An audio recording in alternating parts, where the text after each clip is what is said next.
hanki arna e live min ari yewtugol fiyo hijab ko hon woni dalil en fait be wadobe o hijab o andi no wodi dum do non fop no fottani dum do kay ko dum wonto dalil mo be jogi on harayna ka hadisaji ko nde ayere alqur'ana do beyna ya ayuhan nabiyyu qul li azwajika wa banatika wa nisa'il mu'minina yudnina alayhinna min jalabihinna ani zalika adna an yurafna fala yuzaina wa kana Allahu ghafurur rahiman. Desa mentina jama'u ila hunjagol alquran ma wogol woni wol arabu hina woni base andugol ko alquran woli fami da traduire alquran goltira hikma ma on ko fam go woni important. Donc en gros ko ni do wo yeto be nguli madi e jube mabe e rewbe yimbe gomdimbe be yobe yobe yudnina alayhinna min jalabihinna on fami jonno o yudnina min jalabihinna alayhinna min jalabihinna jalabon ko dum firi jalabo hino mari en fait polémique hore ko firi jalaba en fait wobe wana wahabiya be wahabiya be do annon be wahabiya be déjà yimbe anda dum be wahabiya be ko 1921 be nati makka be hendi makka voilà quoi 1921 be hebi domination makka on fami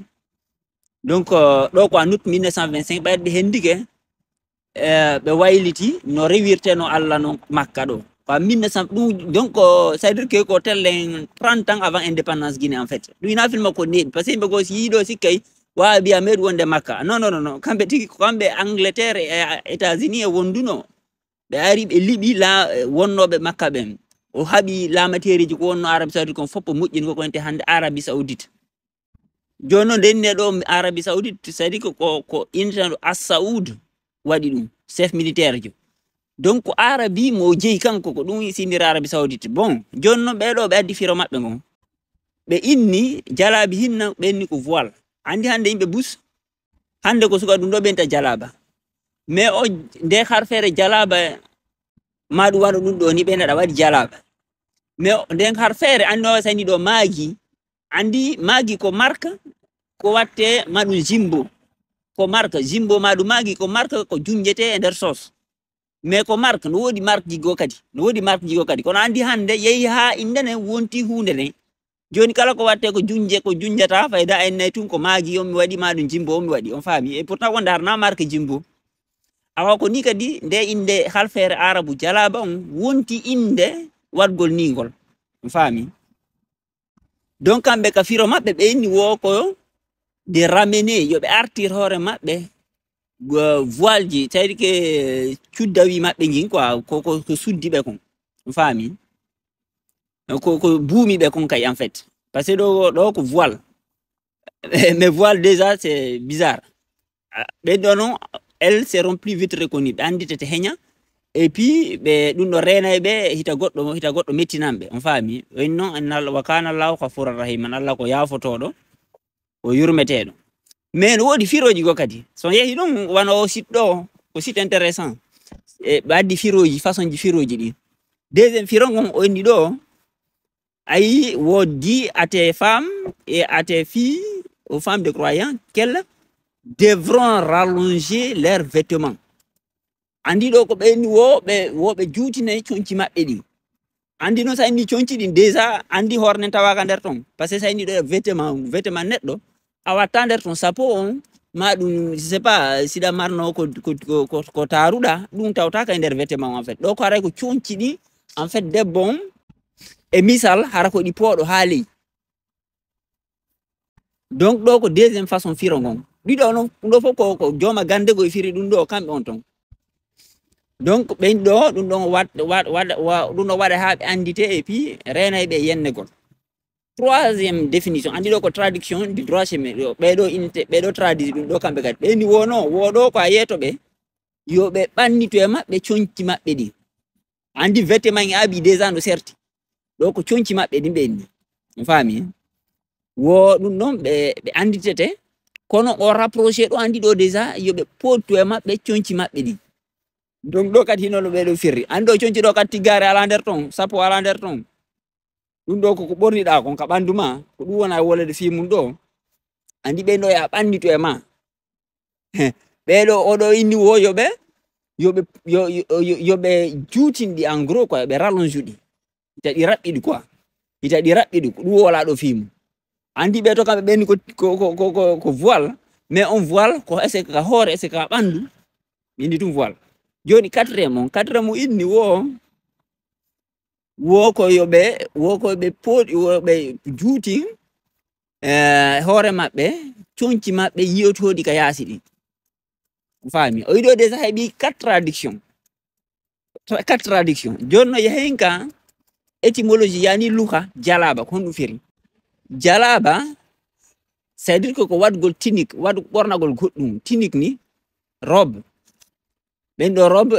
wad robe tekkuɗo ma ɗum robe tum faami verbe en tant que verbe ko hara ko ɓornagol concol ni ko ɗum tum firi jalaba en fait kono andi e haala andi komin kon ɗo kon law hari ɓenna par exemple marque goɗɗum wiya ha wonta hunde nden tigiri nawa so inni ɗo joni hande médecin ɓe andi wono quand même ɓena docteur on wonde on moynta docteur on hara ko infirmier jo wonde hay ka école andi professeur école ka université ko docteur innete mais si a anda nani docteur a sikke docteur ka lattani tum et pourtant wano jannoɓe université ɓen woɓɓe maɓɓe ko docteur innete on faami e ka école enen ɗenna professeur amen on wi ɗum ɗo et pourtant ka école fayda yiyata professeur ji ton ka école ha bac ko enseignant ɓe woni ton ina professeur ɓe professeur ko ɓurɗo degré ɓurɗo tidde on ka université jannoɓe ɓurɗo degré a janna duuɓi jeɗɗi minimum ka université wona professeur on faami donc a haala hunko yehi ha wonti inde no ɓe ɓornota non joni noon o yiɗo ko Allah wi kon en fait yoɓe pooɗito e maɓɓe conci maɓɓe ɗin koɓe wanni koɓe pooɗito andi wano simi waɗi ni conci an ɗin en fait mi huforani ko ɗum woni konko inna yoɓe artire maɓɓe conci maɓɓe ɗin e ko noon mawɓe men ɓen ɓornorayno rewɓen ko ni andi hara ɓe waɗi wa tiggare a yide tiggare ɗum o ko voile innete e français tigiri ko ɗum ɗo nde ɗo noon ɓe ƴettata ɓe sowa hoore maɓɓe ɓe hoofo faami donc ko ɗum ɗo wola fi mum en fait hina ɗum ɗo few nden ha yere nde wolali fi hoore neɗɗo on nde wolali fi ɗum hande fi ɗum janggo ɗum kaka hadisaji ɗi ɓe fefindi ɓe waɗ ɗum ɗo noon ko culture naare par ce que ton duggu no woodi falaka ko ni watta sina ɗum naata ka gite ma donc ɗum ɗo koko fefindani ɗum tawa ka ayere few Allah wolali fi ɗum ɗo ko fi sifa ɗum ɗo o woli fi mum ɗum ɗo kadi o wolali fi mum ay ɓeɗo waɗoɓe ɓe watta hotanuru ɓe moratako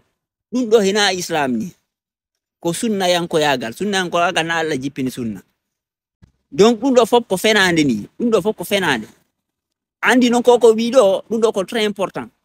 o yiwano fulɓe ɓen tellen Cameroun ha Nigéria to ɓe mari on culture ha ay mawɓe men tiggo waɗa tiggar nen ka balawal ni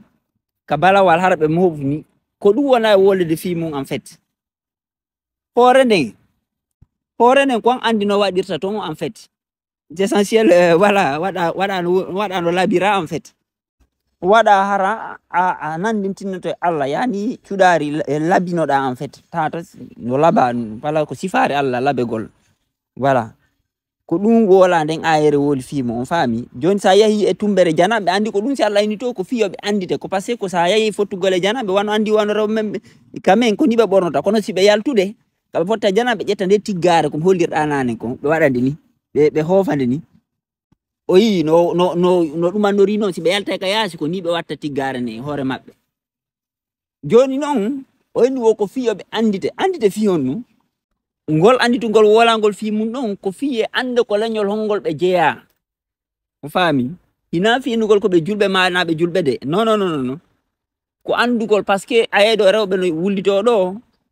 bon mi waɗa e deuxiéme partie fi ɗum ɗon kadi mais ayere nden ande